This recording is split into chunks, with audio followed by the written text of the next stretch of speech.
ആംഗ്യം കാണിച്ചു എന്നാണ് പറയുന്നത്. അതായത് നമ്മൾ സാധാരണക്കാർ ചോറ് തിന്നുന്ന എല്ലാവരും ചിന്തിച്ചിട്ടുള്ള കാര്യം തന്നെയാണ്. എങ്ങനെ യദുകൃഷ്ണൻ ഈ ആംഗ്യം കാണിച്ചു എന്ന് ഇവരെങ്ങനെ കാണും? അതും ആനയും ആമയും തമ്മിലുള്ള വ്യത്യാസമുള്ള വാഹനങ്ങളാണ് രണ്ടും. ഒന്ന് KSRTC ആന, രണ്ട് ആമ വാഗണാർ പോലുള്ള ഇവരുടെ വാഹനം.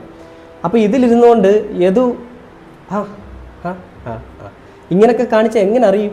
യദു കാണിച്ചത് ഇങ്ങനെയല്ല എന്നാണ് അവർ പറയുന്നത്. പക്ഷേ നമുക്കത് കാണിക്കാൻ പറ്റില്ലല്ലോ. അപ്പോൾ എങ്ങനെ കാണിച്ചാൽ എങ്ങനെ അറിയും യദു ഇത് കാണിച്ചു എന്നുള്ളത്?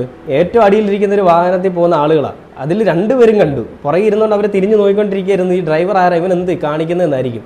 പക്ഷേ ഇതിനൊന്നും തെളിവില്ല. അങ്ങനെ സാഹചര്യ തെളിവുകൾ അല്ലെങ്കിൽ ഈ പറയുന്ന ഇവർ ഈ റോഡിൽ കാണിച്ച ഈ പറയുന്ന തെമ്മാടിത്തരം എല്ലാം കണ്ടിട്ടും ഇവർക്കെതിരെ ഒരു ആക്ഷൻ ഇതുവരെ എടുത്തിട്ടുമില്ല. ഇനി എടുക്കാനൊട്ട് പോകുന്നുമില്ല. യദുവിന് എന്തായാലും നീതി കിട്ടത്തില്ല.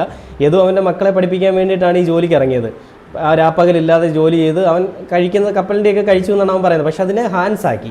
നമുക്കറിയാം, എലിയെ പുലിയാക്കുന്ന ആളുകളാണ് നമ്മുടെ ഈ പറയുന്ന കമ്മ്യൂണിസ്റ്റ് എന്ന് പറയുന്നത്. അത് അങ്ങനെ ആയിരുന്നില്ല.